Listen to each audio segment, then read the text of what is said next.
Niall, your reaction to the news yesterday about the possible changes for the future for Irish cricket? Yeah, listen, fantastic news for all of us back home, and I think everyone around the world, especially, want to see Ireland play in the World Cup. So we're delighted that we got possibly a chance to play in the World Cup, and all we wanted to do was have a qualification period. We didn't expect to just get automatic right to play in Australia and New Zealand 2015, but if we can have a chance to qualify, it gives us a chance at the end of the day. Is it a bit of a nervous wait now to the ICC meeting at the end of June? End of June I wasn't sure when it was, so yeah, listen, a lot to be done between now and then. Cricket wise, we've got some big matches against Pakistan at the end of this month. If we can get some positive results there, possibly a win or two, it's going to hold us in good stead for the ICC maybe looking favourably on us getting to the World Cup. So listen, we just got to play good cricket as a cricket team and keep progressing as best we can. What were your views when the announcement was made a couple of months ago that Ireland and other associate nations weren't going to be involved in those next two World Cups?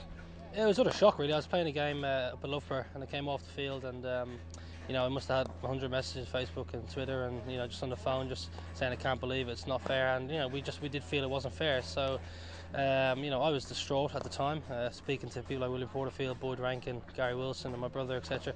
We were just like we were really upset that the chance to play in a World Cup in Australia and New Zealand might not be there for us, and might not be possible. But life goes on. We got the heads down, and the appropriate people did the appropriate networking, and Warren Ducham's been working very, very hard, both in Ireland and around the world, to drum up support. So thankfully, it seems to be paying off.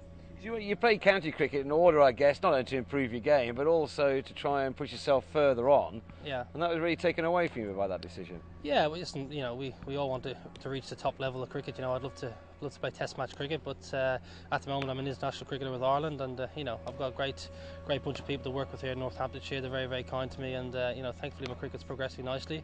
But the World Cups and so on is where you want to play, and playing in India against India in Bangalore not so long ago for the 40,000 people was like a dream come true. So those opportunities don't come around every so often, so it's nice to have the opportunity every couple of years to take on the greats of the world.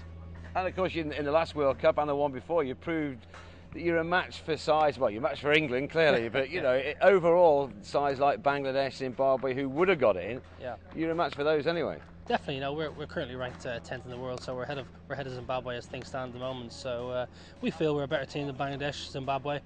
We don't feel we're too far behind the likes of the West Indies.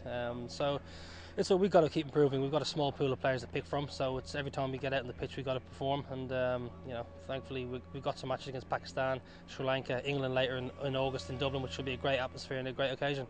Trent Johnson, I think, had a big part to play in all this hopeful change anyway.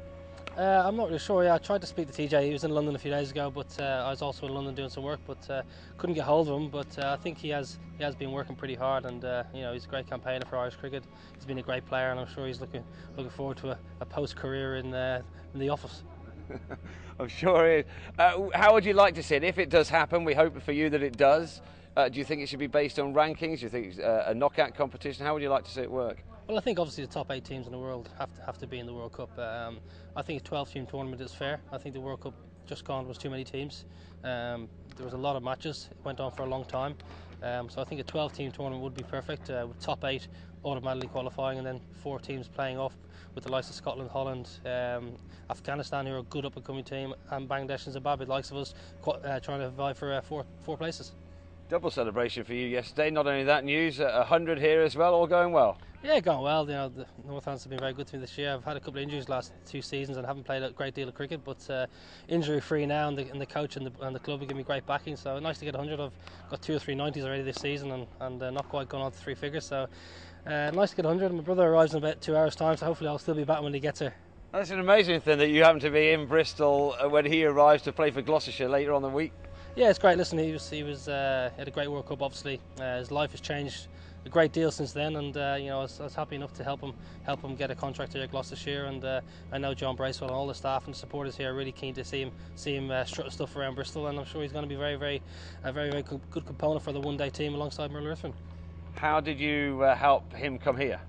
I just use my people, use the people I know around the county circuit. I know John Bracewell quite well, and spoke to many coaches and chief executives around the country, and there was 2 or 3 counties very interested in Kevin, but John and Gloucester seemed like the appropriate club for Kev to join, and as I said, he's delighted and he can't wait to get here today. Would you like to come up against him at some point this year? I wouldn't like to play. I don't mind playing him in the 2020 finals day. Just the final, that'll do. So we can both go to the Champions League then.